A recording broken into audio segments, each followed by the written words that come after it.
ذوالحجہ کے مہینے کی کیا کوئی الگ سے بھی فضیلت ثابت ہے یا صرف حج اور قربانی کے حوالے سے اس مہینے کی عظمت ہے؟ حج اور قربانی تو جی کلائمیکس ہے اس مہینے کا، لیکن یہ مہینہ الگ سے بھی ایک فضیلت رکھتا ہے نا جی۔ سورہ التوبہ کے اندر اللہ تعالیٰ نے فرمایا نا کہ جب سے اللہ تعالیٰ نے زمین و آسمان کو پیدا فرمایا ہے تو 12 مہینے ہیں سال کے، ان میں سے 4 حرمت والے ہیں۔ بخاری اور مسلم میں اسی آیت کے کانٹیکسٹ میں ایک حدیث ہے کہ نبی علیہ السلام نے فرمایا وہ 4 حرمت والے مہینے 3 کنزیکٹیو ہیں، ذی قعدہ، ذوالحجہ اور محرم، اور ایک الگ سے ہے رجب کا مہینہ۔ ان 4 مہینوں میں آپ قتال نہیں کر سکتے تا وقت کہ کافر آپ پہ جنگ تھوپ نہ دے۔ اس لیے آپ دیکھیں جنگ صفین جو تھی اس کے دوران بھی یہ مہینہ آ گیا تھا، اس کا حرمت والا مہینہ، تو جنگ روک دی گئی تھی۔ تو حرمت والا مہینہ یہ ذوالحجہ، اس اعتبار سے تو اس کی اہمیت ہے۔ باقی بڑی عید ہے ہماری 10 ذوالحجہ کو، اسی طریقے سے حج کی ساری ایکٹیویٹیز ذوالحجہ کے مہینے میں، تو یہ تو سارے فضائل اس کو حاصل ہیں۔ ایک جنرل حدیث ہے صحیح بخاری کے اندر کہ نبی صلی اللہ علیہ وآلہ وسلم نے فرمایا باقی پورے سال میں کیے ہوئے اعمال کبھی بھی ذوالحجہ کے پہلے 10 دنوں میں کیے ہوئے اعمال کے برابر نہیں ہو سکتے۔ اب یہ کیٹاگوریکلی ہے، یعنی ایون رمضان کی کوئی عبادت بھی یہ پہلے 10 دنوں کا مقابلہ نہیں کرتی، بلکہ اکثر مفسرین کا اتفاق ہے یہ سورۃ الفجر میں جو اللہ نے قسم یاد فرمائی ہے نا، والفجر ولیال عشر، فجر کے وقت کی قسم اور 10 برکت والی راتوں کی قسم، یہ 10 راتیں جو ہیں وہ ذوالحجہ کی 10 راتیں ہیں، یکم ذوالحجہ سے لے کے 10 ذوالحجہ تک۔ تو بخاری کی اس حدیث میں آیا ہے کہ پورے سال میں نیک اعمال کا وہ ثواب نہیں ہے جو ان پہلے 10 دنوں کے اندر ہے، کوئی بھی نیک عمل۔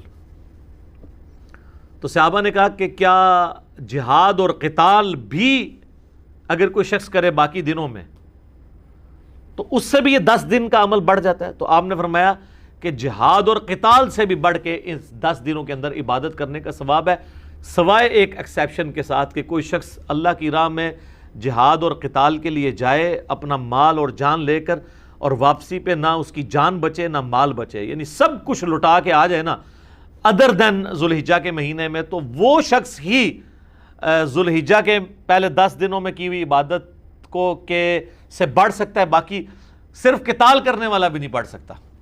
کتنی بڑی فضیلت ہے۔ اور اسی حدیث کا ایک طریق مسند احمد میں ہے جس کی صحت کے اوپر اتفاق ہے لیکن وہ فٹ ان بیٹھتا ہے کہ نبی علیہ السلام نے یہی الفاظ ہیں بخاری والے، اور آگے الفاظ ہیں کہ ان 10 دنوں کے اندر اللہ تعالیٰ کی تحمید، تحلیل اور تکبیر بلند کرو۔ تحلیل کہتے ہیں لا الہ الا اللہ کو، تحمید کہتے ہیں الحمدللہ کو، تسبیح کہتے ہیں سبحان اللہ کو، تکبیر کہتے ہیں اللہ اکبر کو۔ اور یہ چاروں وظائف آپ کو پتہ ہے ایک ہی کلمے میں جمع ہے، سبحان اللہ والحمدللہ ولا الہ الا اللہ واللہ اکبر، جس پہ میرا یوٹیوب پہ کلپ بھی ہے۔ سب سے بہترین وظیفہ، آلموسٹ 3 لاکھ کے قریب لوگ دیکھ چکے ہیں، اس میں میں نے کئی احادیث اس حوالے سے بتائی ہیں جو ان 4 کلمات کے حوالے سے۔ تو اس میں بھی اسپیسیفکلی تکبیر کا ذکر آتا ہے۔ سورۃ البقرہ میں حج کا ذکر بھی آئے گا تو آپ کو آئے گا تکبیر بلند کرو۔ سورۃ البقرہ میں رمضان کے بعد عید کا ذکر آئے گا تو کہا گیا عید والے دن تکبیر بلند کرو۔ تو وہ تکبیر بلند کرنا تو ایک سمپل اللہ اکبر کہنا ہے۔ اس کے علاوہ آپ کو المصنف ابن ابی شیبہ میں، سنن الکبریٰ البیہقی میں، مصنف عبد الرزاق میں صحابہ اور تابعین سے کئی ایک اقوال ملیں گے۔ کوئی پڑھتا تھا سبحان اللہ والحمدللہ ولا الہ الا اللہ واللہ اکبر، کوئی پڑھتا تھا اللہ اکبر کبیرا والحمدللہ کثیرا وسبحان اللہ بکرۃ واصیلا، کوئی پڑھتا تھا اللہ اکبر لا الہ الا اللہ واللہ اکبر وللہ الحمد۔ تو اس طرح کے کئی ایک کلمات جن میں اللہ کی تکبیر بلند کی گئی ہے، جو معصورہ چیزیں کتاب و سنت سے ثابت ہیں، آپ وہ تمام الفاظ استعمال کریں تو یہ تکبیرات۔ اور پھر آپ یہ دیکھیں یہ تکبیرات آپ امام بخاری نے تو باقاعدہ صحیح بخاری میں اسی حدیث جو میں نے بیان کی کہ ذوالحجہ کے فضیلت، اس کی ہیڈنگ کے اندر انہوں نے لیا ہے کہ جو ابن عمر اور ابو ہریرہ تھے رضی اللہ عنہما، وہ ان 10 دنوں کے اندر بازار میں جا کے تکبیرات کو بلند کیا کرتے تھے، کیونکہ یہ تکبیرات بلند کرنے کے ہیں۔ بلکہ امام بخاری اسی پھر چیپٹر میں کی ہیڈنگ میں لے کے آئے کہ امام محمد باقر جو تھے، امام جعفر کے والد اور امام زین العابدین کے بیٹے، امام حسین علیہ السلام کے پوتے، ان کے بارے میں کہ وہ عام نمازوں میں فرض نماز کے علاوہ بھی جو نوافل ادا کرتے تھے نا، جنہیں ہم سنت مؤکدہ کہتے ہیں، اس کے بعد بھی تکبیرات بلند کیا کرتے تھے۔ ایک تو وہ ہے نا جو سنن الکبریٰ البیہقی کے اندر، المصنف ابن ابی شیبہ میں، باقی کتابوں میں مولا علی علیہ السلام کا آپ کو ملے گا کہ مولا علی علیہ السلام جو ہیں وہ 9 ذوالحجہ کی فجر سے لے کے، یعنی حج والے دن کی، اور 13 کی مغرب سے پہلے تک، یعنی عصر کی نماز تک، ہر نماز کے بعد بلند آواز سے یہ تکبیرات پڑھا کرتے تھے، اللہ اکبر اللہ اکبر، لا الہ الا اللہ اللہ اکبر اللہ اکبر وللہ الحمد، جو اہل سنت اہل تشیع کے ہاں کامن ہے۔ اور الفاظ سے بھی آپ پڑھ سکتے ہیں۔ تو یہ تکبیرات خاصہ ہیں، فرض کے بعد بھی ہیں، نوافل کے بعد بھی آپ پڑھ سکتے ہیں۔ اور اس میں جو عام سنت اذکار ہے نا، جس طرح سلام پھیرتے ہی ہم پڑھتے ہیں اللہ اکبر، استغفر اللہ استغفر اللہ استغفر اللہ، اللہم انت السلام و منک السلام تبارک یا ذا الجلال والاکرام، وہ آپ نے اپنی جگہ پڑھنا ہے۔ اس میں بھی آپ دیکھ لیں تکبیر پہلے ہی بلند ہو رہی ہے، اس میں بھی تکبیر آ رہی ہے اللہ اکبر۔ تو تکبیر کے جتنے بھی الفاظ ہیں نا، وہ سب کے سب یعنی اس کا خاصہ ہے ان دنوں میں، جو ان کو اس میں جو قرآن حکیم میں سورۃ البقرہ میں ایام معدودات کہا گیا ہے، یعنی گنتی کے امپورٹنٹ دن، اور ان میں بھی اسپیسیفکلی ایام تشریق ہیں، ایام النہر ہیں، اور حج کا دن، یعنی 9 ذوالحجہ حج کا دن، 10 ذوالحجہ عید کا دن جو یوم النہر بھی ہے، پھر 11 اور 12 بھی، اور 11 12 13 جو ہے انہیں ایام تشریق بھی کہتے ہیں۔ تشریق ہوتا تھا کہ وہ پرانے زمانے میں تو آپ کو پتہ ہے فریج اور برف نہیں ہوتی تھی، تو گرم علاقوں میں دھوپ میں گوشت کو خشک کیا جاتا تھا تاکہ وہ بعد میں استعمال کیا جائے، تو وہ اس خشک کرنے کو کہا جاتا تھا تشریق، جو آج بھی آپ دیکھیں جن لوگوں کو یہ پتہ ہے تو وہ کرتے ہیں، وہ کئی مہینے تک گوشت استعمال کرتے ہیں، اس میں بیکٹیریا نہیں پڑتا۔ جس طرح کہ اچار اگر آپ پانی ریموو کر کے آئل میں ڈال دیں تو اس میں بیکٹیریا نہیں پڑتا، تو یہ دھوپ میں خشک کیا گیا گوشت، اس عمل کو تشریق کہا جاتا ہے، اس لیے وہ ایام تشریق کہلاتے ہیں کہ اس میں گوشت کو وہ دھوپ میں خشک کیا کرتے تھے۔ تو ایام تشریق کے اندر آپ نے یہ تکبیرات کو بلند کرنا ہے، عید والے دن بھی کرنا ہے۔ 9 ذوالحجہ کی فجر کے بعد سے شروع ہو جاتا ہے، اور اس میں یہ ہوتا ہے کہ بعض اوقات آپ کی جماعت سے نماز رہ گئی ہے اور آپ ویسے پڑھ رہے ہیں تو اس میں بھی آپ نے کرنا ہے، تو یہ ایک مشروع ہے چیز۔ اور اس کے علاوہ بھی آپ ان دنوں میں بلند آواز سے بازار میں بھی بلند کر سکتے ہیں، لا الہ الا اللہ وحدہ لا شریک لہ لہ الملک و لہ الحمد وہو علی کل شیء قدیر۔ تو یہ سب کی سب تسبیحات ہیں، یہ سب کی سب تسبیحات آپ ان دنوں میں کریں۔ اور اسی طریقے سے ایک اور امپورٹنٹ چیز جو اس میں آتی ہے وہ یوم عرفہ کا روزہ بھی ہے، وہ ذوالحجہ کی 9 تاریخ کو آپ نے رکھنا ہے، وہ بھی اس کی عبادت کے اندر شامل ہے۔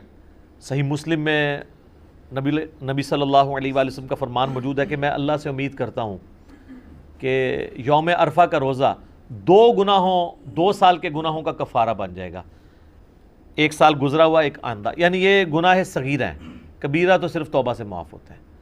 تو وہ بھی اس کی عبادت ہے کہ ایک عبادات اس کے اندر آتی ہیں، اور وہ آپ نے اپنے علاقے کے مطابق دیکھ کے چلنا ہے، یعنی جہاں پہ آپ کی 9 ذوالحجہ بن رہی ہے آپ اس اعتبار سے لے کے چلیں۔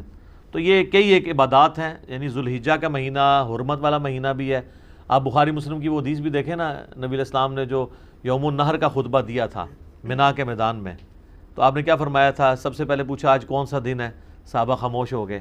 آپ نے پوچھا یہ کون سا مہینہ ہے، صحابہ خاموش ہو گئے، اور صحابہ کہتے ہیں ہمیں پتہ تھا لیکن ہم خاموش اس لیے ہوئے کہ ہو سکتا ہے نبی علیہ السلام اس کا نام تبدیل کر دیں، اور کہا کہ یہ کون سا شہر ہے، تو صحابہ خاموش رہے۔ تو آپ نے فرمایا کہ کیا یہ ذوالحجہ کا حرمت والا مہینہ نہیں ہے؟ کیا یہ آج کا دن یوم النہر کا دن نہیں ہے؟ اور یہ شہر مکہ نہیں ہے حرمت والا شہر؟ جس طریقے سے آج کا یہ مہینہ، یہ دن، اور یہ شہر مکہ اللہ کے نزدیک حرمت والا ہے، اسی طریقے سے تمہاری جان، مال، عزت، آبرو ایک دوسرے کے اوپر حرام ہے۔ پھر آپ علیہ السلام نے فرمایا کہ کیا میں نے اپنے رب کا پیغام تم تک پہنچا دیا؟ تو سب نے کہا کہ آپ نے پہنچا دیا، حق ادا کیا۔ آپ نے 3 دفعہ یوں انگلی آسمان کی طرف بلند کر کے صحابہ کی طرف کی، اللہم اشہد اللہم اشہد اللہم اشہد، اے اللہ گواہ رہنا میں نے یہ پیغام پہنچا دیا ہے۔ پھر آپ نے فرمایا جو یہاں پہ موجود نہیں ہے ان تک پہنچانا اب تمہاری ذمہ داری ہے. اور بسا اوقات جسے بات پہنچائی جا رہی ہوتی ہے وہ زیادہ یاد رکھنے والا ہوتا ہے بنسبت اس کے کہ جو بات پہنچا رہا ہوتا ہے. تو یہ اسی لیے محدثین جب یہ حدیث پڑھا کرتے تھے تو وہ کہا کرتے تھے صدق رسول اللہ, رسول اللہ نے سچ فرمایا ہے کہ دین تو عرب کے لوگوں پہ نازل ہوا لیکن خدمت بعد میں اللہ نے عجم کے لوگوں کے ذریعے لی. احادیث کی آپ جتنے بھی آپ ائمہ دیکھیں آلموسٹ سارے عجمی ہیں, اور عجمی بھی کہاں کہاں سے اٹھ کے آئے ہیں. امام بخاری رشیا سے گئے ہیں, امام ترمذی امام ابو داؤد افغانستان کے رہنے والے ہیں, امام مسلم ایران کے رہنے والے ہیں. تو اس طریقے سے اللہ تعالیٰ نے یہ خدمت عجمیوں سے لی. اور مجھے بڑا عجیب فیل ہوتا ہے جب سعودی عرب کے چینل پہ حج کے دنوں میں آپ اگر لگا کے دیکھیں تو اس میں تو آلموسٹ چلتی رہتی ہیں احادیث, لیکن عام دنوں میں بھی آپ اگر مدینہ شریف والا چینل لگائیں یا ایون مکہ شریف والا بھی, اذان اور نماز کے وقفے کے دوران جو احادیث بیان کی جا رہی ہوتی ہیں تو وہ اکثر احادیث کے اینڈ پہ بول رہے ہوتے ہیں رواہ البخاری رواہ المسلم, رواہ البخاری رواہ مسلم. تو کتنی عظمت کی بات ہے کہ ان دو بندوں کے نام لیے جا رہے ہیں جو عرب کے لوگ ہی نہیں ہیں, اور نبی علیہ السلام کا سارا نالج احادیث کا اللہ نے ان کے ذریعے جمع کروایا ہے. اللہ تعالیٰ ان کی قبروں کو نور سے بھر دے, انہیں ان کے نیک کاموں کا اجر عطا فرمائے, آمین. ٹھیک ہو گیا. جزاکم اللہ خیر.